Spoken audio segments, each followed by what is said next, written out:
Hello ladies and gentlemen, I am the OmniViewer, and I bring with you really big MonsterVerse news today. For a long time, the future of the MonsterVerse has been a hotly debated topic among Godzilla fans.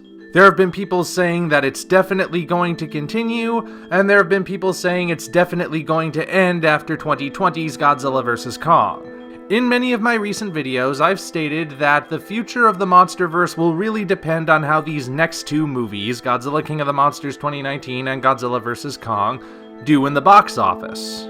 That would be the deciding factor. And of course, there was also the fact that there wasn't necessarily anything preventing Toho from making their own Godzilla movies while also benefiting from having other Godzilla movies running in the United States. It's kind of like that recent deal between Marvel Studios and Sony, where Spider-Man gets to be in the Marvel Cinematic Universe, and Sony gets to make movies about Venom and Miles Morales and all those other guys. However, the debate has still raged on about the MonsterVerse's future, and for the longest time, I've been wondering, why doesn't somebody just ask Legendary what the future of the MonsterVerse is? Well, it turns out someone finally did. And we got an answer.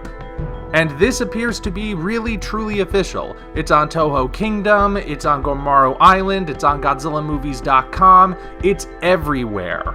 Legendary executive Alex Garcia was directly asked what happens to the MonsterVerse after these next two Godzilla movies, what the future of the MonsterVerse is. Here is his exact quote on whether there will be more MonsterVerse movies after 2020. Quote, "It's one brick at a time. Each piece has to be as good as it can be, so right now it's all focused on this, that being Godzilla King of the Monsters and Godzilla vs. Kong. But could there be? Yeah, that's the hope if the movies turn out really well." There you have it. Yet again, I was right.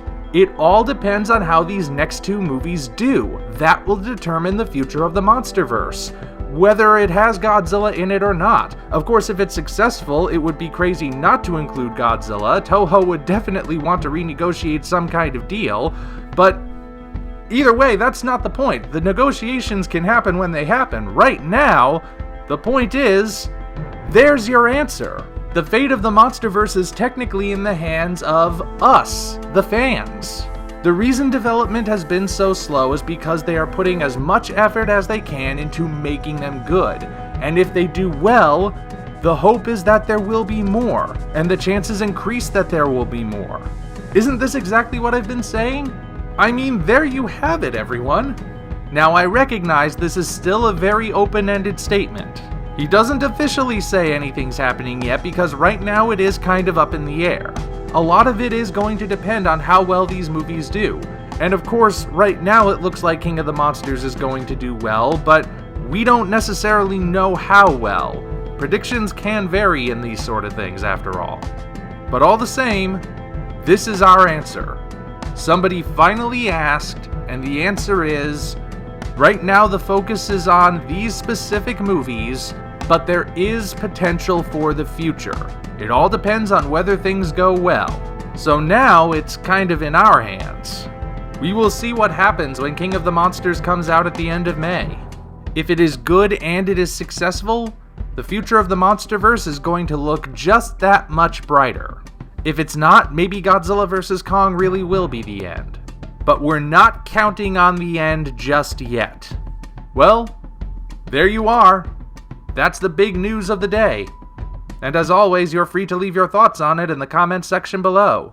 Until such time as we meet again, this is the OmniViewer signing off. If you enjoyed this video, be sure to like it as well as subscribe to the channel for more content of a similar nature. Also, check the description for links to our Twitter, DeviantArt, and Patreon pages, as well as the Amazon link for the novel Operation Red Dragon: The Daikaiju Wars Part 1, penned by yours truly. Thank you all, and we appreciate your support.